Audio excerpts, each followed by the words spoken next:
I am 20, and I'll be 21 in a few months.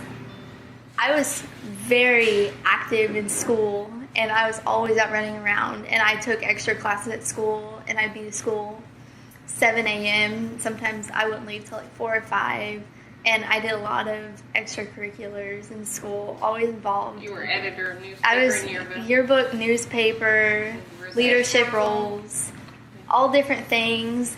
And I was always out with friends, just doing normal stuff and driving around. And we loved to like play games on our Wii and stuff, and dance around. She And could do the Wii dance. She was a pro. they would laugh at me because I got really good at it. Yeah. So you love to dance? Yeah, just for fun, I'd do it, and I always like to make them laugh. And Tell us about the day that you had this vaccine. I had came in, and I just had kind of like a minor, just kind of sickness came in, but I was just a little bit under the weather. And they were just like, let's catch you up on your shots. And so we were kind of like, because they were telling us Gardasil, Menactra, and Vaxxed were what I needed. And so we kind of talked about it for a little. And they were like, you still need it, even though if you're not active. They were like, you'll get married and your husband might have something. And they just gave me all these scenarios. So we finally kind of let them talk us into it, even though we were a little bit kind of like a little hesitant to do it. But we did it anyway, and I took all 3, Menactra, Vaxxed, and Gardasil. The Menactra is the meningitis, the Vaxxed is the chicken pox, and then Gardasil is the booster. And Gardasil is the HPV vaccine. So before you go any further, so you went into the doctor because you were feeling a little unwell? Yes. And they said to you that you needed these 3 vaccines? Yes. How they like really approached me is if I didn't get it that day, I was going to eventually have to get it. So I kind of had the feeling like I got to just, suck it up and just get them today. And she had went on a trip with The church. with the church. Is that what it was? Yeah, that was the church. And she had pulled some muscles carrying a Luggage. And she just wasn't feeling well. And we had had an emergency room visit, so it was kind of the 2-week checkup or something after the emergency room visit. They said she had costochondritis that she had pulled. So she'd pulled some muscles? Yeah. So but she went to the doctor because she'd pulled some muscles and so therefore wasn't feeling great. Yeah. And they advised her to have 3 vaccines. Mm-hmm. Right.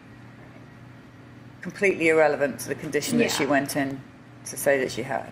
They gave all 3 once, and they gave the Gardasil, I believe, in my left thigh, and it was so painful that they were holding my legs out. I almost kicked the nurse because it hurt so bad. She screamed. And I screamed. She screamed. It was so awful. And then I'd kind of gotten, a few weeks after that, I think I'd gotten just little like illnesses kept popping up.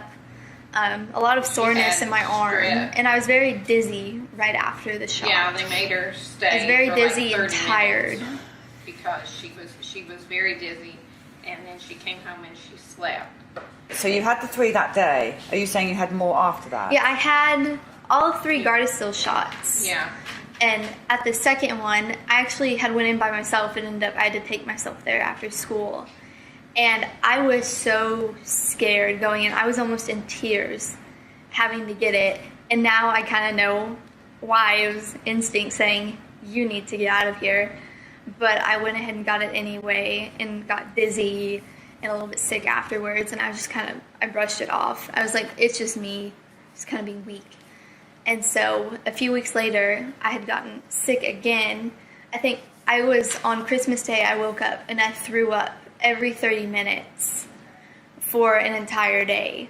And she kept complaining with her neck hurting severely. And at school, she would be texting me that her heart was racing, and when she climbed the stairs at school, that she was like out of breath, that she didn't know what was going on. And then the summer came before her senior year, and it all just kind of fell apart during the summer before her senior year.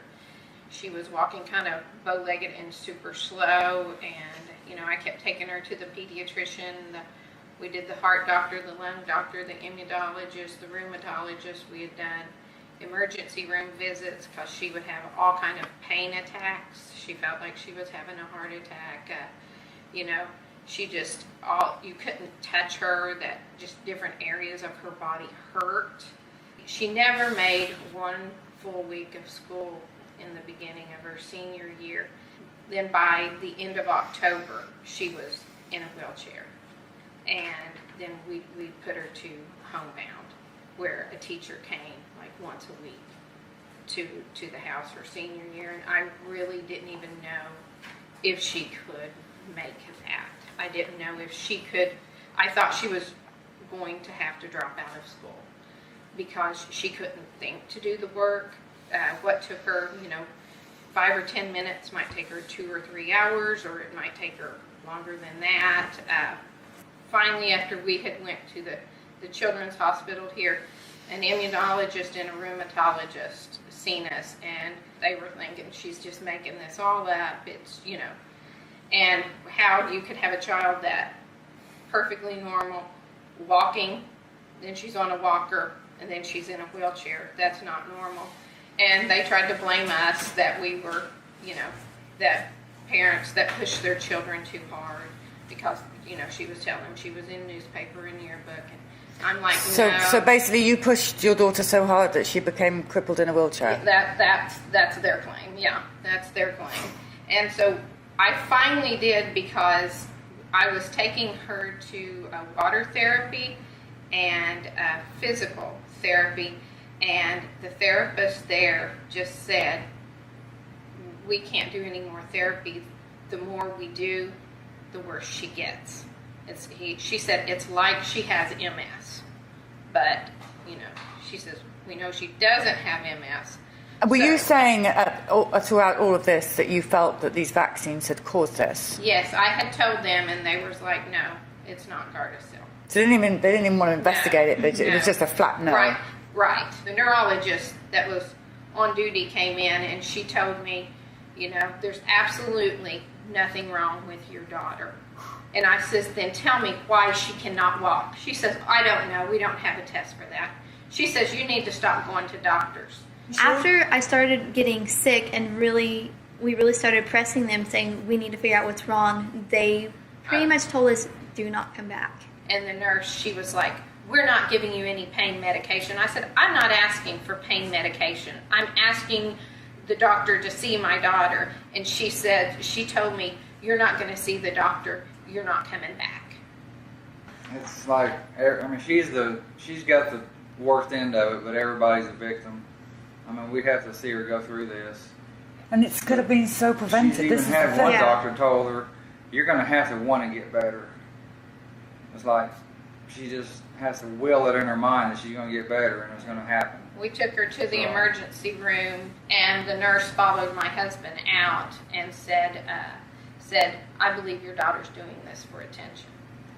It took her days. Her arm lagged behind. She, like I said, her slurred speech. She couldn't lift her leg by herself. She had to actually lift her leg to do it. Her mind. She kept on saying, my mind is shutting down. She says, my brain is shutting down. My daughter didn't have any neurological issues. My daughter didn't have seizures. My daughter could drive. My daughter could think more. My daughter had never had vascular ischemias, and I know it's a hard thing. I wish we would have known, we would have known more. But we were trusting, and, so don't trust everything. If we had even seen one case like this on the internet before we had her done with these shots, she would never have gotten these shots. Yeah. If I just had any indication, either of us, that this is a possibility, it wouldn't have happened. If it's a normal sleep day or not, I just wake up and it's just so painful to even just sit up sometimes. It takes so much brain power to think, to do normal things, to put clothes on, to get hair ready, to put any kind of makeup on. It takes a lot of thought and really kind of planning to do anything to get ready. And if I'm not really walking that day or in a lot of pain or seizures, it makes it, sometimes I can't even get out of bed. I usually do a lot of stuff, like just stay at home and have to have people come to me or do things through the internet is really the only way I'll get like social interaction, because it's really hard for me to get out. Do your friends still stand by you? The ones that I had when I first started getting sick, I really do not talk to hardly any of them now. They started really like, when things started getting serious and I kind of starting to figure out this is something really wrong that I have no idea what's going on, they really just started to kind of just go away.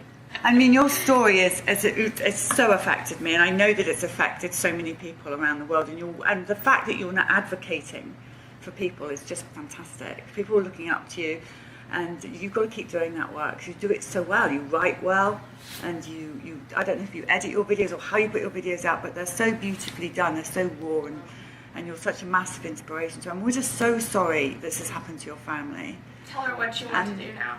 Yeah, I originally wanted to be a journalist, is kind of why I think I've gotten where even when I'm sick I'm able to still do some advocating and write.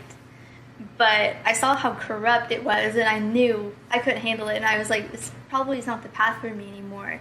And so chiropractic and natural holistic has been like the only thing that's ever helped me. So I'm really working towards being able to be a doctor to help other girls like me, because I've already been through it.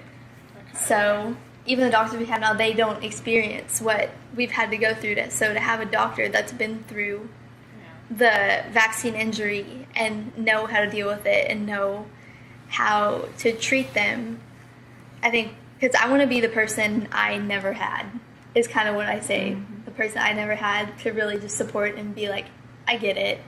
Be like, don't, because for me, because everyone's like, you're always so positive. I'm like, really? I'm not positive. I'm just being real. Like, if I'm mad, I get mad. If I'm sad, I get sad. If I'm happy, I get happy. Just let it go through. You don't have to smile through everything. You can be upset. It's okay. It'll make you feel better. Yeah. You're so mature for your age. You really are. It's fantastic. No, this is great work. This is great work. But I was able to graduate high school. Yeah. We made it. We did make it. Yeah, it was rough, but they wheeled her across the stage.